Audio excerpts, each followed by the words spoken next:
बिस्मिल्लाहिर्रहमानिर्रहीम। अस्सलाम वालेकुम स्टूडेंट्स, आप देख रहे हैं वकास ट्यूब। इसमें आज हम मैथ्स के बारे में पढ़ेंगे। 9th क्लास की मैथ है जो इसमें आज हम 9th क्लास की मैथ स्टार्ट करेंगे, जिससे मैं आपको बताऊंगा कि मैथ किस तरह करनी है। मैथ बिल्कुल इजी और 9th की मैथ बिल्कुल ही इजी है स्टूडेंट्स। चैनल को सब्सक्राइब कर दें और बेल के आइकन को भी प्रेस कर दें ताकि आपको हर लेक्चर बवक्त मिल सके। तो आज हम स्टार्ट करने जा रहे हैं exercise number 1.1। Exercise number 1.1 start करने जा रहे हैं। ये मैं आपको दिखा दूं। आप देख रहे हैं एक्सरसाइज नंबर 1.1 है मशक। उर्दू में भी समझाऊंगा और इंग्लिश में भी समझाऊंगा। तो सबसे पहला सवाल है कालमों का मर्तबा। तो कालमों का मर्तबा मालूम करेंगे हम। कालमों का मर्तबा इंग्लिश में ऑर्डर ऑफ मैट्रिक्स कहते हैं इसको। तो इसके लिए मैं आपको एक एग्जांपल से समझाऊंगा। सबसे पहले एग्जांपल समझ लेते हैं। फ़र्ज़ करें कोई कालिब ए है जो कुछ इस तरह है। ये कालिब होता है, इस तरह स्क्वायर फॉर्म में होता है। ठीक हो गया, स्क्वायर फॉर्म में होता है। इसमें मर्तबे में दो चीज़ें होती हैं, एक होता है कतारें और दूसरे होते हैं कॉलम। जो इस तरह हॉरिजेंटली लाइंस होती हैं उन्हें कहते हैं कतारें, अमूदी। समझ आ रहा है आपको? हॉरिजेंटली लाइन जो होती है ना उनको कहते हैं कतारें कहते हैं, और जो अमूदी होती हैं इस तरह अमूदी यानी कि वर्टिकल, उन्हें कहते हैं कॉलम। कॉलम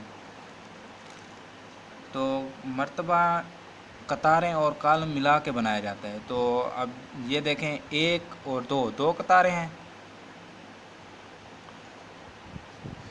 दो, और एक और दो कॉलम भी दो हैं। कतारों को इंग्लिश में कहते हैं, जिस तरह के आप जानते होंगे, रो, और कॉलम को इंग्लिश में कॉलम ही कहते हैं। दो दो हैं। तो अब इसका मर्तबा क्या बनेगा? 2/2। कतारें पहले लिखी जाती हैं और कॉलम बाद में लिखे जाते हैं।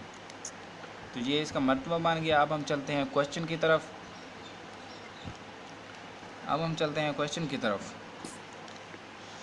पहला क्वेश्चन कर लेते हैं। ये देखें, ये लिखा हुआ है,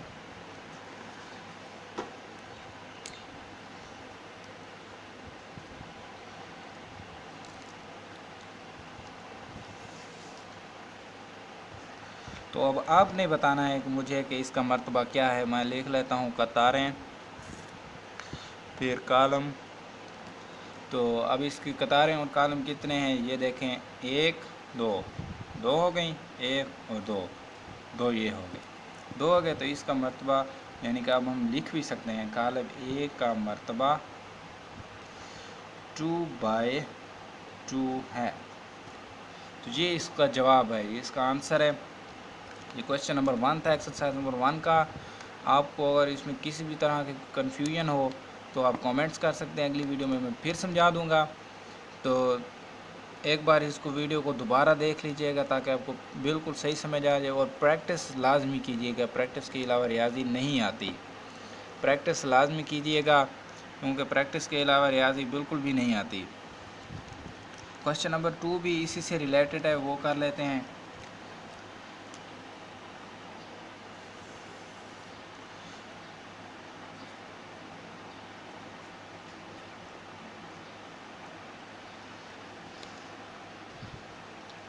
क्वेश्चन नंबर 2 है कि मसावी कालिब बताने हैं, इक्वल कालिब।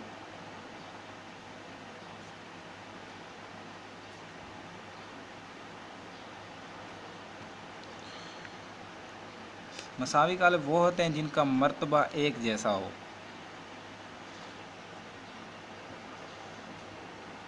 मर्तबा एक जैसा हो।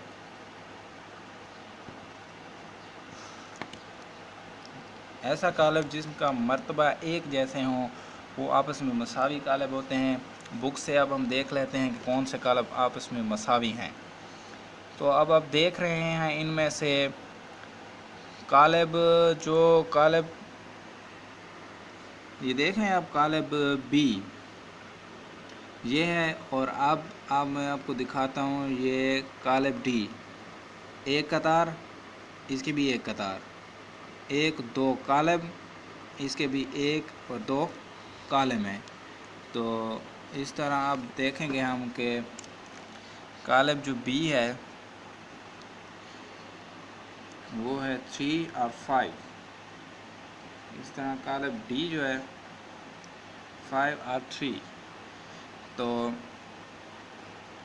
इस तरह अब हम लिखेंगे कालब बी और डी का मर्तबा एक जैसा है, इसलिए ये मसावी कालब हैं। तो आज की वीडियो में इतना ही काफ़ी है। इसका एक और क्वेश्चन बचा हुआ है जो मैं आपको फिर समझाऊंगा। वीडियो का अख्ताम करने से पहले मैं आपको बताता चलूं कि आप देख रहे हैं वकास ट्यूब। चैनल को सब्सक्राइब कर लें क्योंकि आपको इसमें स्टडी के रिलेटेड आपको वीडियो मिलती रहेंगी। और बेल के आइकन को प्रेस भी कर दें। बेल के आइकन को प्रेस करना ना भूलिएगा क्योंकि आपको हर लेक्चर की वीडियो बर वक्त मिल सकेगी इस पे। तो खुदा हाफिज़ स्टूडेंट्स, फिर मिलेंगे अगले लेक्चर में।